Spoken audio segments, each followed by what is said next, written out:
Assalamualaikum warahmatullahi wabarakatuh.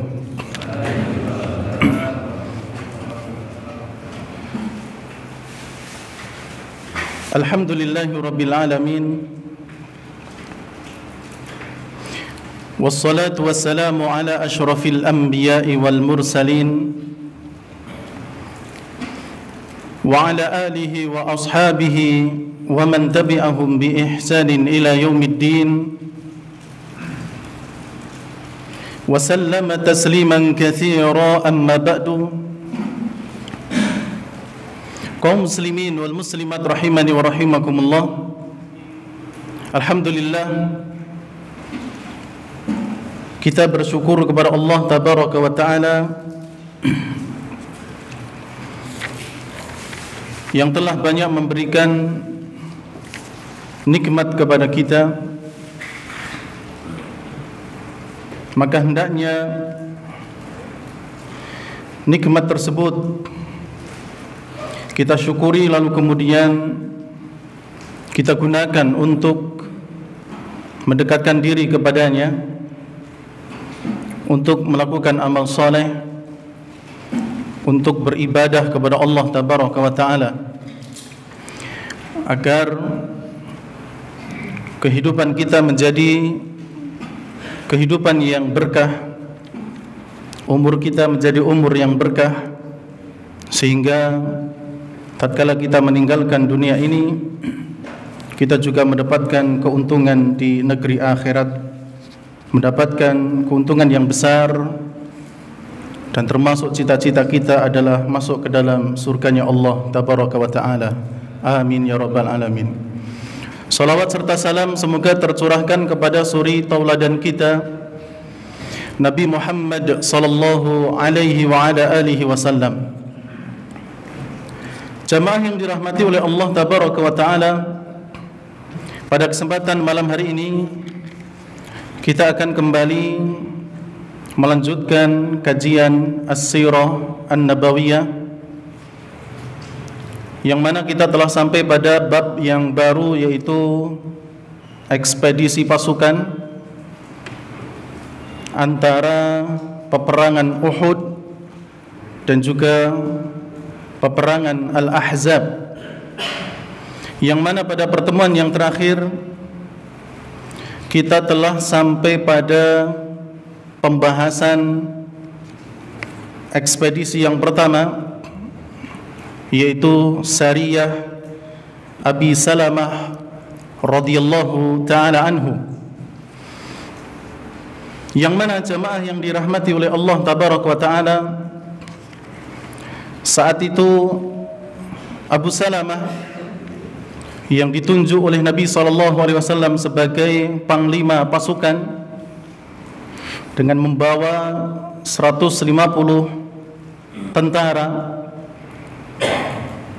Mereka diutus oleh Nabi SAW untuk menghabisi atau mencegah Tolhah dan juga Salamah, kedua anak dari Khuwailid, yang mereka dengan pasukannya bersiap-siap ingin menyerang Madinah. Namun sebelum mereka beraksi, mereka sudah terlebih dahulu dikalahkan ataupun dibikin kocar-kacir oleh pasukan Abu Salamah dan juga tentara yang ikut saat itu, ridwanullahi ta'ala alaihim.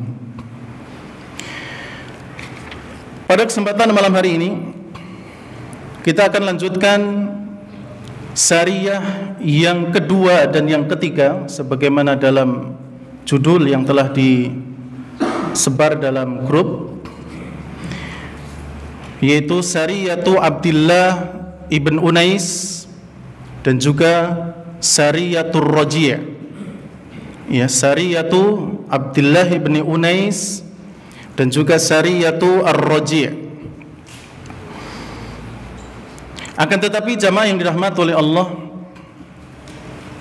kemungkinan yang akan kita bahas hanya satu sariyah, kecuali kalau memang nanti waktu masih ada. karena awalnya kita ingin dua itu kita bahas dalam malam hari ini, karena penulis yaitu Syekh Shafii Rahman Al-Mubarakfuri yang berasal dari India, ya, dan beliau meninggal di hari Jumat 1 Desember 2006. Ya, Syekh Shafii Rahman Mubarakfuri, ya, beliau berasal dari kata Mubarakfur, ya, makanya di belakangnya ada Al-Mubarakfuri karena beliau dari Mubarakfur, India, salah satu kota dari kota-kota yang ada di India. Jadi selain Mubarakfur, ya, di sana juga ada kota-kota yang belakangnya ada pur-pur gitu. Ya, seperti yang saya ingat Sambalpur. Ya, antum tulis di Google Sambalpur India, nanti akan ketemu. Ya, tapi yang lainnya enggak ingat karena bahasanya agak sulit. Ya, beliau ketika menulis Sariyah Abdullah bin Unais ini hanya sedikit. Ya, hanya sedikit dan sangat singkat. Oleh karena itu awalnya kita ingin menambah dengan Sariyatu Ar-Raji', tapi setelah kita cari-cari tambahan referensi dan juga kisah tentang Sariyah Abdullah bin Unais, mudah-mudahan ya Sariyah ini cukup kita bahas di malam hari ini. Kemudian Sariyah Ar-Raji' akan lebih kita fokuskan untuk pembahasan di pekan berikutnya biidznillah subhanahu wa ta'ala. Jamaah yang dirahmati oleh Allah tabaraka wa ta'ala, Sariyatu Abdullah ibnu Unais Al-Jumahi, ya, Sariyah Abdullah bin Unais Al-Jumahi. Tidak banyak yang bisa saya dapatkan terkait dengan beliau, sahabat Nabi yang bernama Abdullah bin Unais, tentang biografinya, tapi ya beberapa kita dapatkan. Di antaranya adalah pertama nama beliau, ya, nama beliau Abdullah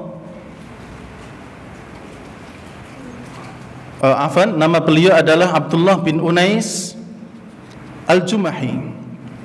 Ya, Abdullah bin Unais Al-Jumahi, beliau berkunyah dengan Abu Yahya. Ya, Abu Yahya Abdullah bin Unais Al-Jumahi. Dan beliau ini merupakan bagian dari kaum Ansor. Ya, berarti Abdullah atau Abu Yahya Abdullah bin Unais Al-Jumahi Al-Ansari. Ya, beliau bagian dari kaum Ansor. Ini terkait nama beliau. Kemudian di antara keutamaan Abdullah bin Unais Al-Jumahi radhiyallahu ta'ala adalah yang pertama, beliau termasuk yang ikut dalam Baiat Aqabah yang kedua. Ya, ikut Baiat Aqabah yang kedua. Dan itu merupakan keutamaan, ya, bagi mereka yang pernah datang menemui Nabi sallallahu alaihi wasallam lalu kemudian berbaiat, ya, bersumpah setia terkait dengan agama Allah Subhanahu wa taala, bahwa mereka ingin membela agama Allah apapun yang terjadi. Yang saat itu ada Baiat Aqabah yang pertama yang dihadiri hanya sekitar 7 sampai 10 atau 11 12 orangan. Kemudian di Baiat Aqabah yang kedua, yang saat itu juga musim haji, datang kaum muslimin dari Madinah sebanyak 73 orang laki-laki ditambah dengan 2 perempuan. Ya, mereka mendatangi Nabi SAW, melakukan sumpah setia untuk melaksanakan ajaran agama Allah Subhanahu wa taala. Dan sekali lagi ini sebuah keutamaan. Ya, karena tidak semua kaum muslimin saat itu bisa hadir di baiat Aqabah pertama maupun yang kedua. Kemudian keutamaan yang kedua dari sahabat Abdullah bin Unais adalah beliau termasuk yang ikut perang Uhud. Ya, beliau yang menjadi salah satu dari pasukan yang ikut dalam perang Uhud.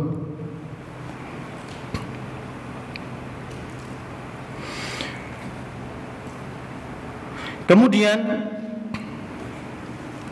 ya, beliau tidak disebutkan mengikuti perang Badar. Ya, karena kalau kita kembali kepada pelajaran perang Badar, ya, saat itu pasukan Nabi SAW yang berjumlah 300 belasan sahabat melawan 1000 sekian musuh, hanyalah sahabat-sahabat yang siap untuk berangkat. Ya, banyak yang tidak ikut dan memang diizinkan oleh Nabi. Ya, saat itu Nabi hanya mengatakan siapa yang siap kita berangkat. Ya, siapa yang harus ngambil dulu ontanya atau kudanya di rumah sudah tidak usah, langsung berangkat saja. Makanya persenjataan kurang, jumlah juga kurang karena hanya akan melawan rombongan Abu Sufyan yang jumlahnya cuma sedikit. Tapi ternyata malah ya menghadapi pasukan yang besar. Maka kalau disebutkan beliau masuk dalam pasukan perang Uhud, karena memang saat itu yang tidak ikut mereka sangat ingin ikut. Ya, setelah mereka mendapatkan kisah-kisah yang menakjubkan di perang Badar, ya, kemudian juga bagaimana melawan musuh di luar, ya, makanya termasuk ya usulan kepada Nabi untuk ya melawan musuh di luar Madinah saat perang Uhud. Mereka adalah dari golongan sahabat-sahabat yang di perang Badar mereka tidak ikut. Makanya mereka pengen ikut dan mereka mengusulkan untuk menghadapi pasukan Mekah itu di luar kota Madinah. Ya, dan ikut perang Uhud juga merupakan sebuah ya keutamaan, ya, karena di sana juga banyak musibah, ya, yang kita bisa melihat bagaimana para sahabat, ya, mereka menghadapinya dengan luar biasa. Kemudian keutamaan yang ketiga yang dimiliki oleh Abdullah bin Unais radhiyallahu taalaan adalah menjadi sahabat, ya, menjadi sahabat yang mana beliau melihat, bertemu, menemani Nabi, kemudian beriman kepadanya, kemudian meninggal di atas keimanan, maka beliau tergolong dalam kelompok sahabat. Ya, dan banyak ayat, banyak hadis yang menerangkan tentang keutamaan sahabat. Ya, maka menjadi sahabat ini juga keutamaan bagi Abdullah bin Unais al-Jumahi radhiyallahu ta'ala anhu. Kemudian yang selanjutnya, yang keempat di antara keutamaan Abdullah bin Unais adalah beliau dikirim sebagai pasukan khusus. Ya, beliau dikirim sebagai pasukan khusus. Saking khususnya beliau ini dikirim sendirian. Iya, makanya nanti Sariyah Abdullah bin Unais ini beliau sendiri, tidak ada pasukan yang menyertainya. Ya, dan ini sebuah apa? Sebuah keutamaan. Beliau dipercaya oleh Nabi untuk mengemban suatu tugas yang tidak ringan tapi sendirian. Ya. Dan ilmu pasukan khusus dari Nabi ini pun ditiru oleh negara-negara sekarang. Ya, termasuk negara kita Indonesia. Mereka atau kita memiliki pasukan elit, ya, pasukan khusus, ya, yang mereka menjadi orang-orang yang terbaik di antara pasukan yang lain. Oleh karena itu, jamaah yang dirahmati oleh Allah, benarlah apa yang dikatakan oleh Al-Imam Az-Zuhri, ya, Al-Imam Az-Zuhri rahimahullah, beliau pernah mengatakan bahwa fi ilmil maghazi ilmud dunya wa ilmul akhirah.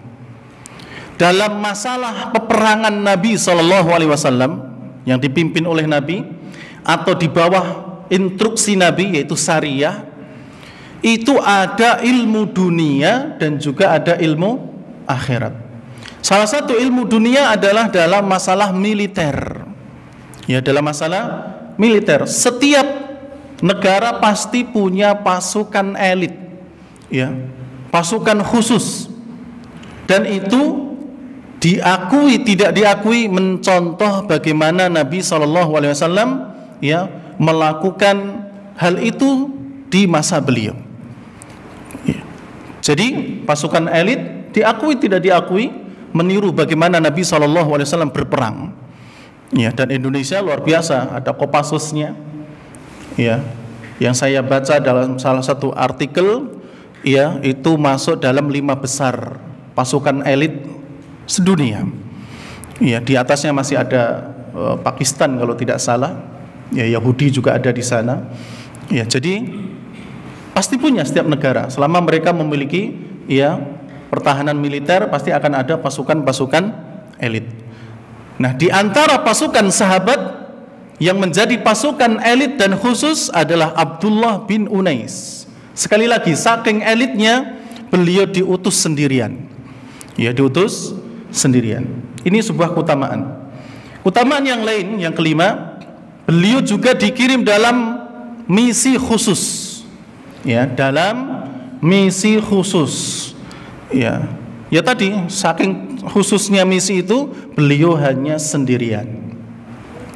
Dan yang jelas, kalau beliau ini menjadi, ya, pasukan khusus dalam misi yang khusus, maka keutamaan yang selanjutnya, beliau tentu terlatih.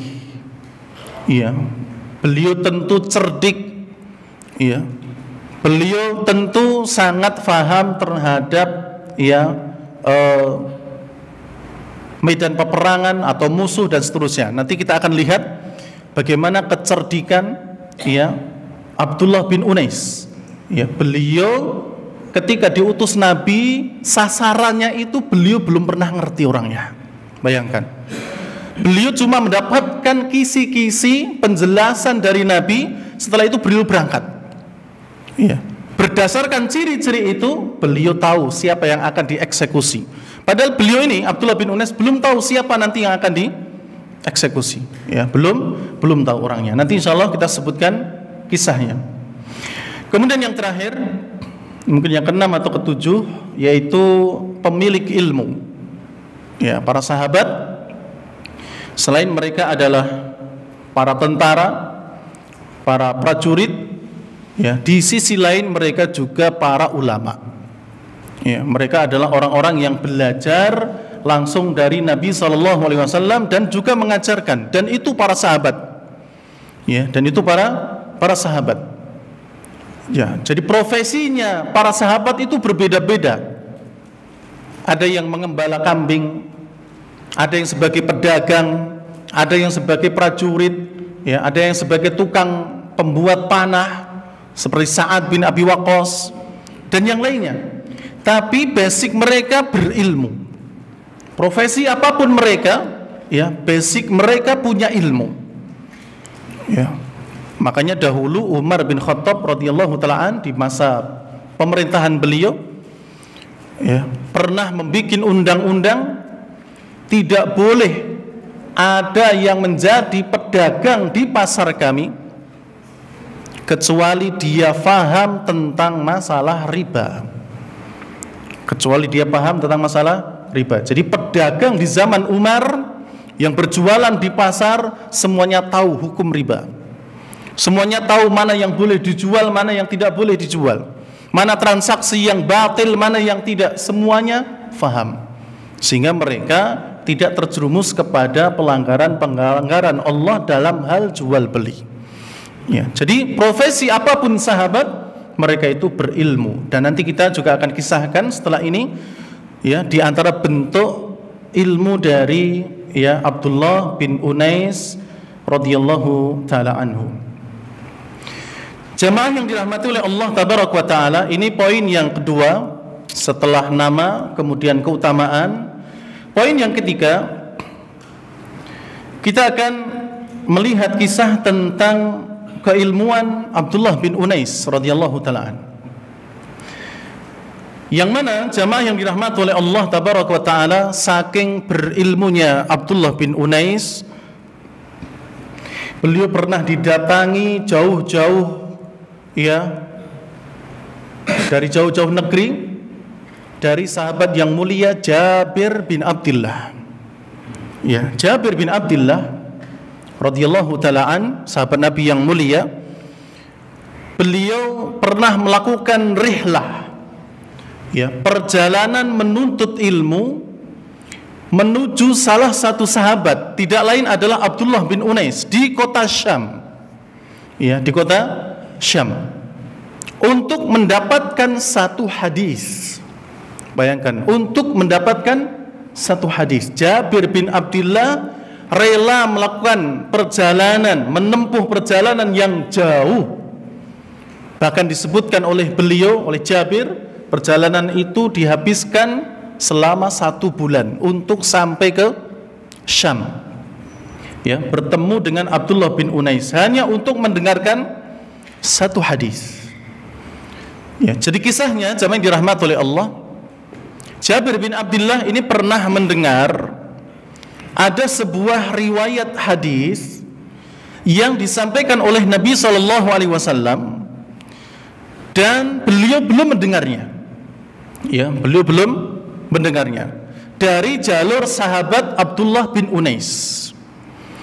Oleh karena itu timbullah keinginan dari Jabir bin Abdullah untuk mendatangi Abdullah bin Unais.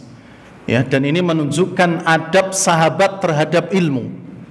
Ya, adab sahabat terhadap ilmu. Apa? Sebagaimana yang dikatakan oleh pepatah, al ilmu la ya'ti. Ya, ilmu itu tidaklah datang sendiri. Ya, atau ilmu itu ya'ti wa la yu'ta alaih. Ilmu itu harus didatangi, bukan didatangkan atau datang sendiri. Ya, artinya ya kita memang harus berjalan, makanya disebutkan man salaka thoriqon. Ya. Yang pada asalnya adalah memang keluar dari rumah. Dalam riwayat yang disebutkan, yang lain juga disebutkan man kharaja min baitihi. Siapa yang keluar dari rumahnya li talabil ilmi, untuk menuntut ilmu, kana fi sabilillah, dia berada di jalan Allah Subhanahu wa taala hatta yarji, sampai dia kembali. Ya, jadi asalnya memang kita ini mendatangi ilmu. Kita ini datang, berjalan, menempuh ya suatu perjalanan. Jabir bin Abdullah demikian. Ya, beliau datang untuk menemui Abdullah bin Unais radhiyallahu taala an. Kemudian zaman dirahmati oleh Allah, akhirnya Abdullah bin Unais yang ada di Syam didatangi oleh Jabir bin Abdullah.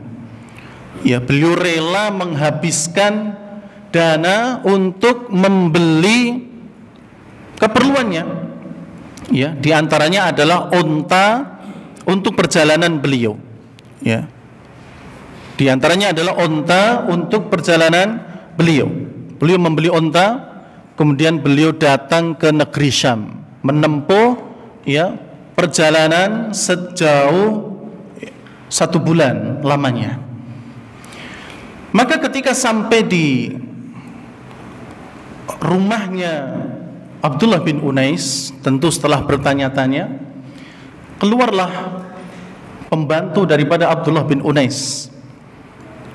Kemudian Abdullah bin Unais mengatakan, Afan, Jabir bin Abdullah, ya, ketika sudah sampai di rumahnya Abdullah bin Unais, ya, Jabir ditemui oleh pelayannya Abdullah bin Unais. Lalu Jabir mengatakan, katakan kepada tuanmu bahwa Jabir telah berada di depan pintunya. Maka kemudian sang pelayan masuk lagi ke Abdullah bin Unais, ya. Lalu kemudian disampaikan bahwa ada tamu. Lalu kemudian suruh tanya lagi, Jabir siapa? Ya, karena bisa jadi Jabir yang lain. Ya, maka kemudian pelayannya keluar lagi seraya mengatakan, "A anta Jabir bin Abdullah? Apakah kamu Jabir bin Abdullah?" Lalu kemudian Jabir mengatakan, "Ya, saya Jabir bin Abdullah." Pelayannya kembali ke dalam. Lalu kemudian tiba-tiba pintu terbuka, dari dalam rumah memeluklah seseorang laki-laki yang tidak lain adalah Abdullah bin Unais, memeluk Jabir bin Abdullah. Karena Jabir tentu mengenal, Abdullah bin Unais tentu mengenal siapa Jabir bin Abdullah, sahabat Nabi yang mulia.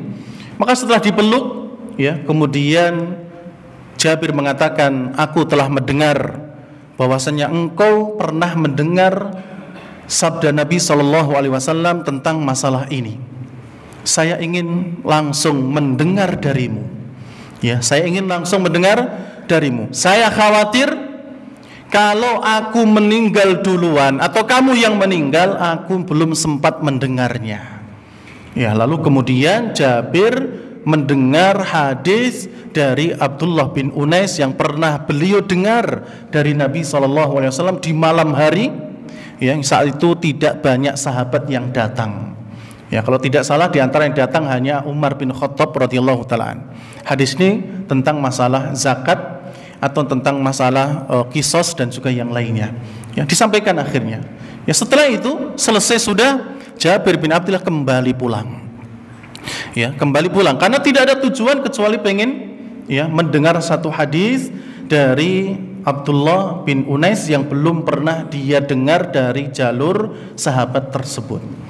Ya, jadi ini menunjukkan akan ilmu yang dimiliki oleh Abdullah bin Unais radhiyallahu ta'ala, sampai-sampai Jabir bin Abdullah rela-rela, ya, melakukan perjalanan yang jauh, ya, dengan waktu yang lama 1 bulan, itu baru berangkatnya belum pulangnya, ya, tapi hanya untuk mendengar satu hadis yang pernah didengar oleh Abdullah bin Unais dari Nabi sallallahu alaihi wa ala alihi wasallam. Jamaah yang dirahmati oleh Allah tabaraka wa taala, ya, itu poin yang ketiga terkait dengan, ya, keilmuan daripada Abdullah bin Unais.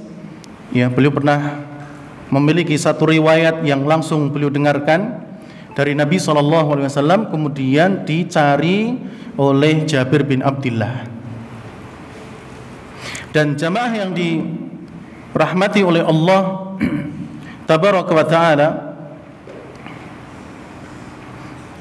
sekali lagi itu menunjukkan bagaimana adab dari Jabir bin Abdullah dalam menuntut ilmu, ya, dan itu merupakan, ya, sebuah kemuliaan, ya, di mana mereka memang harus benar-benar lelah dalam menuntut ilmu, akan tetapi kemudian hasilnya tentu tidak mengecewakan. Jamaah yang dirahmati oleh Allah tabaraka wa taala, masuk pada poin yang berikutnya, kita akan melihat bagaimana kisah beliau diutus oleh Nabi SAW untuk misi yang khusus sebagai pasukan khusus.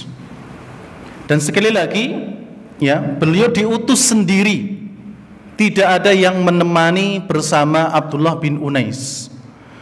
Dan ini juga menunjukkan, ya, kuatnya pendapat yang mengatakan dari kalangan para ulama bahwa Sariyah itu jumlah minimal pasukannya tidak ditentukan. Ya. Jadi Sariyah, ada ulama yang membatasi jumlah minimalnya. Ya, tapi ada ulama yang mengatakan minimalnya tidak disebutkan kecuali hanya 1.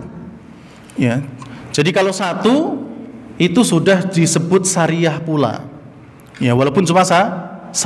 Jadi walaupun tanpa pasukan tetap juga dikatakan sebagai Sariyah. Makanya Abdullah bin Unais ini juga kisahnya disebutkan, diangkat, dimasukkan dalam Saroya an-Nabi SAW. Ya, di antara Sariyah-Sariyah di bawah instruksi Nabi SAW. Bagaimana kisahnya? Jamaah yang dirahmati oleh Allah tabaraka wa taala. Wa fil yaumil khamis min nafsi syahr. Jadi pada hari kelima, ya, hari kelima dari bulan yang sama dari Sariyah Abu Salamah. Ada yang masih ingat Abu Salamah Sariyahnya di bulan apa? Di bulan Muharram, ya, di awal bulan Muharram. Ya, di awal bulan Muharram tahun keempat Hijriah. Masuk di hari kelima dari bulan Muharram, ya. Naqalat al-istikhbaratu. Sampailah kabar dari para mata-mata Madinah, anna Khalid bin Sufyan al-Hudali yahshudul jumu'a li harbil muslimin. Ada seseorang yang bernama Khalid bin Sufyan, namanya Khalid bin Sufyan al-Hudali, yang menghimpun pasukan untuk menyerang kaum muslimin. Ya, menghimpun pasukan untuk menyerang kaum muslimin. Disebutkan pasukan ini disiapkan di daerah Uronah. Ya, di daerah Uronah. Uronah itu kalau di Mekah maka masuk dalam area Arafah, dekat dengan Arafah, ya, di Uronah. Maka fa'arsala ilaihi Nabi sallallahu alaihi wasallam Abdullah ibn Unais liyaqdi alaihi. Maka Nabi pun mengutus Abdullah bin Unais untuk menghabisinya. Ya, bukan menghabisi pasukan, karena yang diutus cuma satu orang. Ya, satu orang misalnya melawan 100 pasukan, tentu ini sulit. Tapi yang diincar hanya Khalid bin Sufyan al-Hudali. Ya, nanti kita akan sebutkan siapa ini Khalid bin Sufyan al-Hudali. Lalu kemudian jamaah yang dirahmati oleh Allah, wa dhalla Abdullah ibn Unais ghaiban anil Madinah 18 lailah. Saat itu, ya, semua hari yang dilalui oleh Abdullah bin Unais ketika meninggalkan kota Madinah adalah 18 malam. Ya, 18 malam perjalanan dari Madinah menuju Uronah, ya, menuju Arafah. Ini 18 hari beliau lalui, ya, sendirian. Ya, beliau lalui sendirian. Siapa Khalid bin Sufyan? Jamaah yang dirahmati oleh Allah, Khalid bin Sufyan dia adalah pemimpin Bani Lihyan. Ya, Bani Lihyan, kabilah Lihyan, yang mana kabilah ini termasuk kabilah yang kuat. Ya, termasuk kabilah yang kuat. Masih ada keturunan dengan Bani Hudali, Bani Hudail. Ya, Bani Hudail ini juga termasuk kabilah yang kuat. Makanya ketika dua suku ini itu terprovokasi dan mereka ingin menyerang kaum muslimin, ini satu bahaya yang besar. Makanya mereka harus dihentikan. Jangan sampai kemudian mereka juga bergabung dengan Quraisy untuk melawan Nabi Sallallahu Alaihi Wasallam. Jadi Bani kabilah Lihyan yang masih punya saudara dengan kabilah Hudail, ini dua kabilah besar kuat di Mekah. Ya, kalau mereka bergabung dengan kabilah Quraisy, dengan bangsa Quraisy, ini akan menjadi kekuatan yang besar. Makanya Nabi kemudian, ya, mencegah mereka. Kemudian Khalid bin Sufyan, ya, bin Nubaih al-Hudali ini, di antara kejahatannya adalah dia pernah tawar-menawar dengan Nabi, ya, untuk dia masuk Islam, tapi syaratnya dia boleh berzina. Nah, bayangkan, ini termasuk apa namanya kejahatannya. Ya, jadi dia harus kayak punya kelas khusus. Ya, jadi kalau saya mau masuk Islam, tapi boleh berzina. Ya, karena memang Khalid bin Sufyan ini, ya, doyan wedok. Ya, tapi bukan doyan wedok, doyan medok. Ya, doyan yang seperti itu. Kemudian juga Kejahatan dia adalah tadi mengumpulkan pasukan besar untuk melawan kaum muslimin. Maka kemudian jamaah yang dirahmati oleh Allah tabaraka wa taala mendengar kabar itu, maka Nabi SAW memanggil Abdullah bin Unais secara khusus. Ya, beliau dipanggil. Lalu kemudian Nabi SAW memberikan kabar kepada Abdullah bin Unais bahwa di Urwana, ya, di Arafah, ya, telah ada pasukan yang ingin menyerang kita. Maka Nabi pun mengutusku untuk mengeksekusi Khalid bin Sufyan bin Nubaih al-Hudali. Maka jamaah yang dirahmati oleh Allah tabaraka wa taala, saat itu Abdullah bin Unais seperti tadi yang saya katakan belum tahu siapa Khalid bin Sufyan al-Hudali. Maka dengan sopannya Abdullah bin Unais bertanya kepada Nabi, "Ya Rasulullah, berikan kabar kepadaku tentang ciri-cirinya dia." Sebutkan ciri-cirinya. Disebutkan ciri-cirinya. Ya, salah satunya adalah kalau kamu bertemu dengan dia, kamu akan merasa menggigil. Ya, karena perawakan dari Khalid bin Sufyan ini menakutkan, sangar. Ya, kamu akan merasa menggigil. Kalau ketemu maka berarti itu dia. Jadi dengan ciri-ciri itu saja dan beberapa ciri yang lain, berangkatlah Abdullah bin Unais sendiri, ya, menuju Uronah, ya, Uronah dekat dari Arafah. Maka sesampainya di sana, jamaah yang dirahmati oleh Allah, beliau membawa pedangnya, langsung menuju ke tempat Uronah itu, ya, menuju ke tempat Uronah. Dan dia melihat-lihat siapa di antara sekian banyak orang itu yang sebagaimana dicirikan oleh Nabi. Ciri-cirinya persis yang disebutkan Nabi, beliau cari satu demi satu, beliau teliti, dan ini menunjukkan cerdasnya Abdullah bin Unais radhiyallahu taala. Ya, mengamati satu persatu. Ya, mengamati satu persatu. Dan ini juga ciri dari pasukan elit. Ya, makanya pasukan yang menjaga presiden misalnya, antum bisa lihat bagaimana mereka beraksi. Ya, bahkan sampai dikatakan punya mata elang istilahnya. Ya, dia melihat ke sana mungkin juga bisa melihat ke sana mungkin. Ya, saking apa? Elitnya mereka.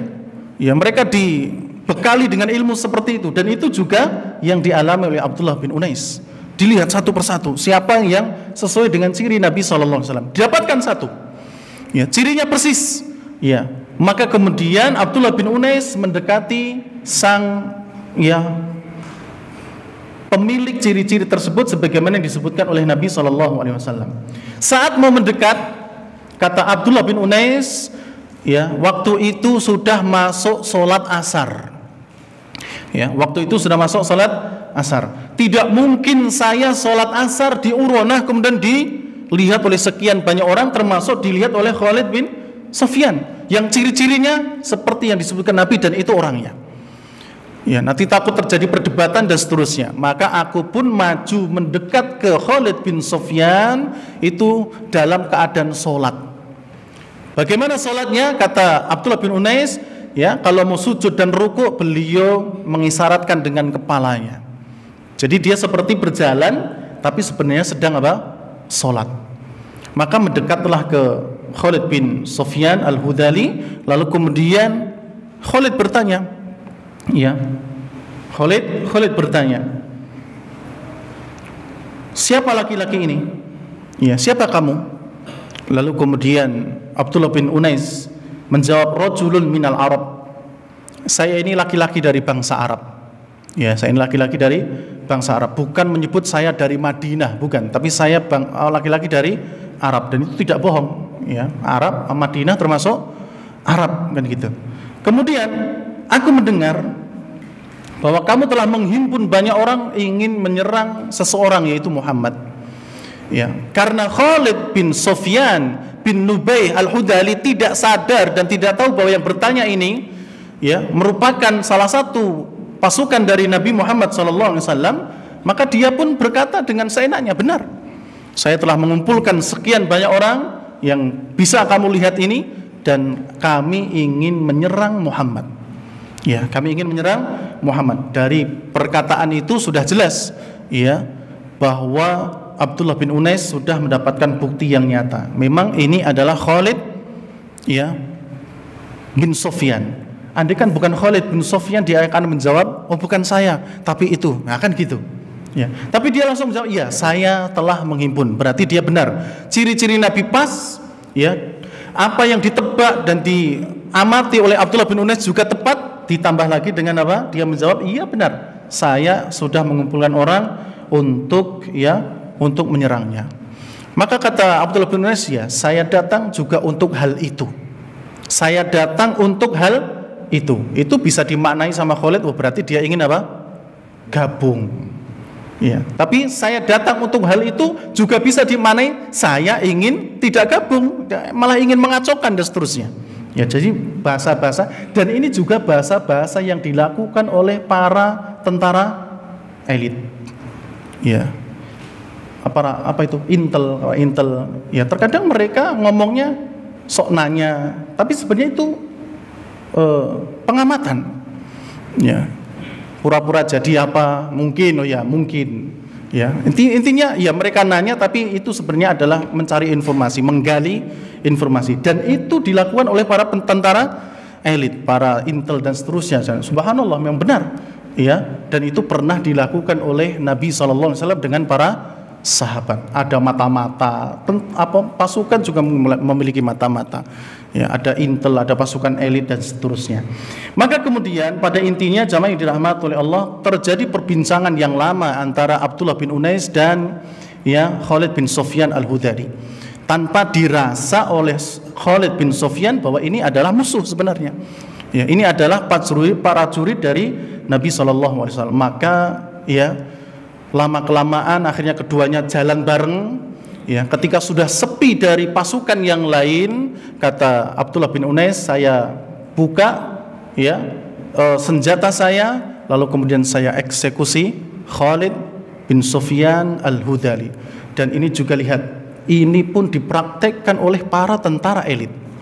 Ya, mereka bekerjanya pelan, mereka bekerjanya tidak tahu banyak orang, ngerti-ngerti sudah eksekusi.